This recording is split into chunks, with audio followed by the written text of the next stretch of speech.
Olá, você que nos acompanha na plataforma Gonçalves Dias, sou professora Josefina Oliveira, sou professora de língua portuguesa e mais uma vez aqui com você no nosso projeto Aprova Mais, o Enem dos Concursos, uma iniciativa do governo do estado do Maranhão para você que vai fazer o concurso nacional e vai passar, vai garantir a sua vaga no concurso público, né? No serviço público, é isso aí. E vamos lá? Olha, nós estamos já uma sequência de aulas falando sobre classes morfológicas, fazendo associações da morfologia e da sintaxe. Hoje nós vamos resolver algumas questões envolvendo aspectos morfológicos para que você perceba que não é só uma situação de memorização. Aliás, não é uma situação de memorização. Na verdade, é um aspecto mesmo semântico dessas classes morfológicas, quer seja substantivo, quer seja adjetivo, quer seja advérbio, quer seja pronome ou verbo. Vocês precisam ter a preocupação de associar a contextos, né, dentro de uma referência de sentido, porque esse é o aspecto principal das classes morfológicas, tá? Então, hoje nós vamos resolver algumas questõezinhas aqui e a proporção que nós fomos resolvendo, a gente vai relembrando as informações que nós vimos anteriormente. Tá? Nós temos aqui o texto, mas não vamos precisar da leitura completa dele. Na verdade, o texto ele é enorme, esse texto, mas nós vamos precisar só de um fragmento, porque a questão ela nos traz uma situação específica da estrutura. Ele diz assim, ó, no quarto período do primeiro parágrafo do texto, aí tem a referência do texto, a oração iniciada pela locução desde que estabelece com a oração que a antecede uma relação de. Olha, ele não está nem pedindo para você identificar a função morfológica em si. O que ele está pedindo para você observar é a relação de sentido, é o aspecto semântico associado a essa estrutura linguística. Então, ele quer qual é a relação do desde que na construção semântica. Então, nós vamos voltar para o texto, aí nós vamos verificar essa relação. Está exatamente aqui no finalzinho. Ele diz assim, ó, fenômenos atmosféricos têm se tornado cada vez mais extremos e mais frequentes desde que entramos no novo milênio. Então, é exatamente essa estrutura desde que entramos no novo milênio. Qual é a relação de sentido que é estabelecido por esse desde que? Aí ele dá a opção causa, certo? Condição, tempo, concessão, consequência. Se você observar no contexto, quando ele diz desde que entramos no novo milênio, a relação associada aí é uma relação de tempo, tá? Relacionado aí quando, né, no momento em que entramos no novo milênio. Então, se é uma relação de tempo, o desde que, nós teríamos a opção correta, a letra C de casa. Agora, olha um detalhe, nem sempre o desde que, ele traz essa relação de temporalidade, certo? Por exemplo, eu posso dizer aqui, muitas coisas aconteceram desde que aqui chegamos. Desde que aqui chegamos, eu tenho uma relação de temporalidade, tá? Mas se eu dissesse assim, olha, desde que você estude com afinco, terá um bom resultado. Eu estou associando não agora uma relação de temporalidade, eu estou associando agora uma relação de condicionalidade, certo? Você terá bons resultados desde que você se dedique. Então, aí eu tenho um valor de condicionalidade. Significa, Josefina, significa que nem sempre eu tenho um conectivo estabelecendo sempre uma relação semântica. O mesmo conectivo, ele pode estabelecer relações semânticas diversas. E como é que eu vou saber qual é o sentido, Josefina? Aí eu vou para a interpretação. Eu tenho que ver o contexto e perceber a ideia que está sendo associada ali naquele contexto. É importante que isso seja observado, porque a probabilidade de aparecer uma situação dessa para vocês é muito grande.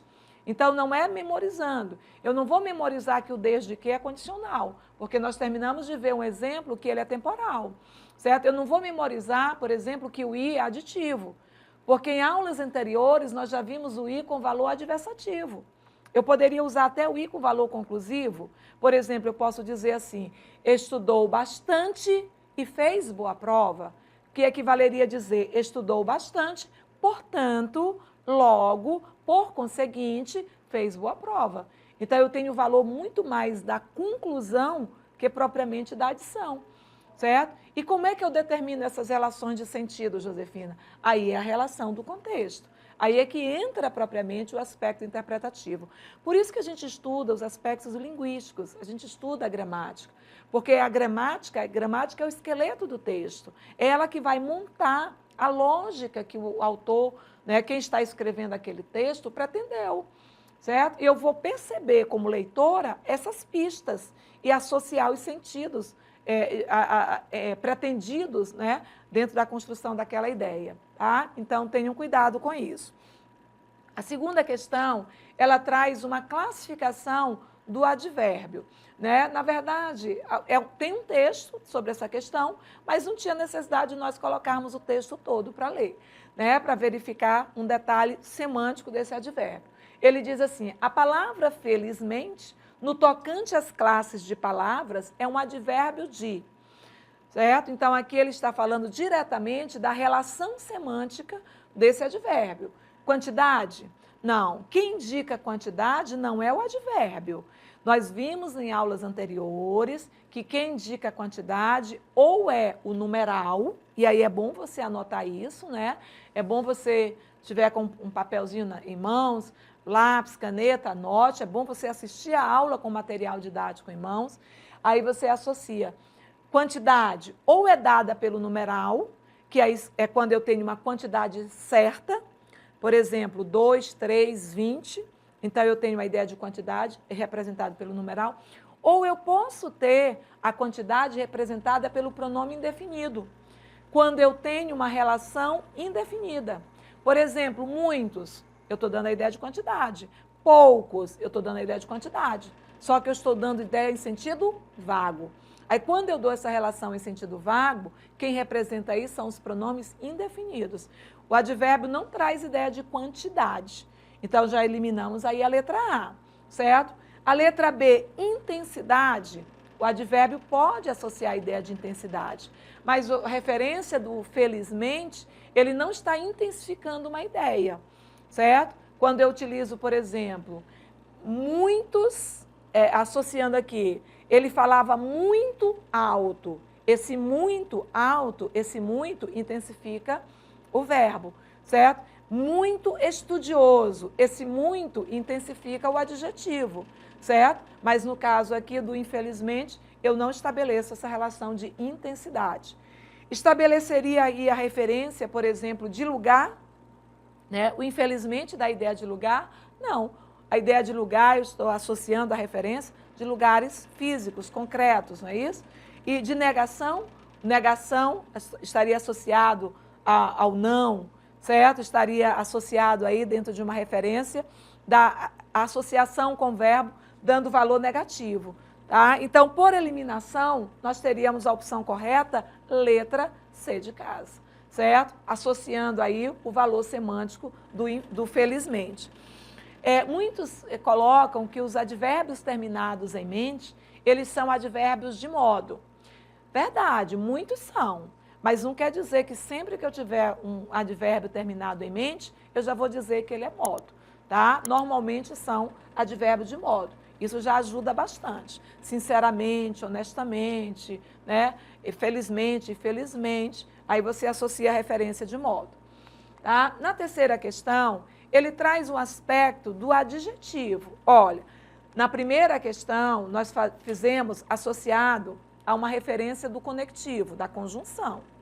Na segunda questão, nós falamos da referência do valor semântico do advérbio, certo? Nessa terceira questão, nós vamos falar do valor do adjetivo. Olha o que ela diz aqui. Os adjetivos podem representar estados, qualidades, características e relações. Assinale a frase que mostra um tipo de adjetivo diferente dos demais. Então, nós vamos ter que ver o valor que cada um assume e aquele que tiver com valor diferente é a opção que ele pede. Então, ele diz assim, ó, a melhor forma de emagrecer é ser mãe em tempo integral. Eu tenho como adjetivo aqui a palavra melhor, a melhor forma. Então, tem uma significação positiva, né? Vamos lá, na letra B. Aos olhos de um pai, o filho é sempre um filho, seja ou não virtuoso. Então, aqui nós temos uma outra referência em termos de valor do adjetivo. ou não virtuoso, tendo ou não virtude. Vamos ver o que ele coloca mais. É na educação dos filhos que se revelam as virtudes paternas. Nesse caso aqui, nós teríamos aqui paternas, fazendo adjetivação em relação a virtudes, né? Os muitos velhos são ainda capazes de mostrar derradeiras virtudes, onde nós teríamos aqui o adjetivo, derradeiras virtudes, no caso aí, últimas virtudes. E letra E, no coração materno cabe sempre mais um. No caso aqui, o coração materno, estaria o materno, aí seria o adjetivo. Quando nós observamos, né, na referência, por exemplo, melhor, observamos paternas, observamos derradeiras, que são últimas, né? E quando nós observamos coração materno, materno associado à mãe, todos esses adjetivos, eles são adjetivos dentro de referências positivas, certo? Dentro de referências objetivas, melhor dizendo. O único que não traz uma referência objetiva, que está associado à questão dos valores, é a letra B de bola, que ele coloca aos olhos de um pai, é como o pai percebe, você tem marca da subjetividade, o filho é sempre um filho, seja ou não virtuoso. Então, nesse caso aqui, você tem marcas da caracterização subjetiva. E é exatamente essa opção que é a opção correta, associado aí a um valor dentro de uma forma subjetiva. É bom lembrar desses detalhes. Paredes claras, eu estou dando uma adjetivação objetiva. Paredes claras, certo? Agora, quando eu faço uma referência de paredes aconchegantes, paredes acolhedoras, eu estou dando uma referência subjetiva. A marca da subjetividade é uma das características da estrutura do adjetivo, tá? Aí nós temos aqui a questão 4, ele diz também sobre o adjetivo, ele traz a frase em que o adjetivo apresenta valor afetivo, valor de afetividade, né? A exemplo do que ocorre com imortal, destacado no trecho do parágrafo 3. Eu não coloquei o texto porque nós vamos resolver a questão diretamente, certo? Não precisa da leitura do texto, mas quando ele faz a referência aqui, ele coloca o imortal guitarrista do jazz. Então, quando ele coloca esse imortal guitarrista, ele não está usando esse imortal no sentido de não morrer, dele ter a característica de não morrer, mas ele objetiva, né? Mas ele está colocando imortal no sentido de ser reconhecido em todas as épocas, em todos os tempos. Então, ele traz esse imortal aí com a referência da característica positiva, né? Da característica afetiva. Então, o que ele coloca aqui na letra A? Ele diz assim, ó, a verdade, meu amigo, é que as pessoas estão muito violentas ultimamente. Esse violentas aí, ele não está fazendo uma caracterização de afetividade, certo? Na realidade, nós temos aí uma referência crítica de contextos de violência. Na letra B, na aula de ontem, meu professor fez ricas observações sobre o texto.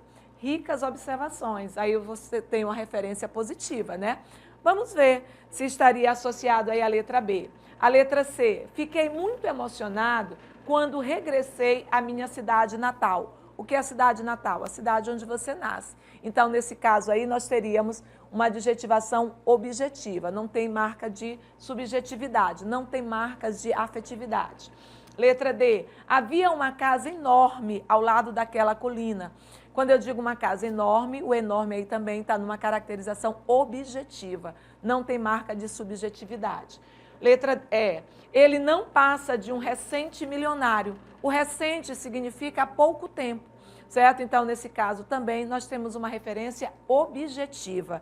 Dentro de todas as associações que teríamos aqui, a letra B é a que traz uma situação mais na perspectiva individual. É como ele percebeu as observações do professor. Foram observações ricas. Ele percebeu assim. De repente pode acontecer você assistir uma aula e você achar que aquelas informações que o professor trouxe são informações muito ricas, são informações que contribuíram muito com o seu conhecimento. Uma outra pessoa pode assistir a mesma aula e não ter a mesma impressão. Por quê? Porque ela não tem, ela já tem uma base maior e talvez ela não necessitasse daquelas informações. Então, esse ricas aqui faz uma referência subjetiva. Cuidado com os aspectos da subjetividade associada à referência dos adjetivos. Então, a opção correta, a letra B de bola. E a última questãozinha de hoje, nós temos aqui a quinta questão, no valor semântico do conectivo, né? Ele diz assim, considere o emprego da palavra em destaque no período abaixo. Qual é o período? Como ninguém colhe as jabuticabas, elas são comidas pelos passarinhos e até por insetos. Nesse período, a palavra destacada constrói-se entre as duas orações uma relação semântica de... Quando ele disser relação semântica, ele está falando de relação de sentido. Então, qual é a associação que eu tenho?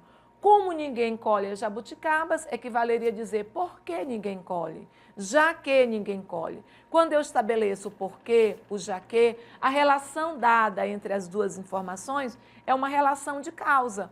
Ele me dá a opção da letra A de causa, ele me dá a opção da letra B de tempo, da letra C de comparação, da letra D de concessão e da letra E proporcionalidade. Não estou estabelecendo uma relação temporal, tá? Não estou fazendo comparações. Concessão, Josefina, eu não me lembro. A concessão é quando nós temos ideias contrárias. Aqui você não tem ideias contrárias. Aqui você trabalha por que os passarinhos comem? Porque ninguém colhe. Então, é o motivo dos passarinhos comer as jabuticabas. Por qual é o motivo? É que ninguém colhe, então eles comem. Nesse caso aí, não temos ideias contrastantes. E a proporcionalidade é quando eu tenho a ideia de proporção, situações que acontecem simultaneamente. Quanto mais eu estudo, mais eu aprendo. Aí você tem a relação da proporcionalidade. Então, a opção correta da nossa quinta questão é uma questão muito fácil, muito simples. A banca costuma trabalhar questões dessa forma, certo? Seria a letra A, relação causal. Josefine, como é que eu confirmo que é uma relação de causa? Substitua por uma vez que, já que. Sempre que eu puder substituir o já que, uma vez que, eu tenho o valor causal estabelecido entre as orações, ok? Certo? E aqui nós chegamos ao final da nossa aula. Nos acompanhe nas redes sociais, siga a plataforma Gonçalves Dias, certo? O nosso Instagram, certo? No YouTube, certo? Deixa o seu like, deixa lá o seu joinha. Se você gostou da aula, deixa lá o seu joinha, compartilhe com quem você puder, para que essas aulas atinjam o máximo possível de pessoas que necessitam dessas orientações para fazer a prova do Exame Nacional, tá? A prova do concurso, né? Do concurso nacional aí, que eu tenho certeza que você vai garantir a sua aprovação, ok? Até a nossa próxima aula, fiquem com Deus, um beijo no coração de vocês e não esqueçam de acessar o material, a parte teórica, rever as informações e fazer as questões gabaritadas que estão disponibilizadas para vocês. Fique com Deus e até a nossa próxima aula.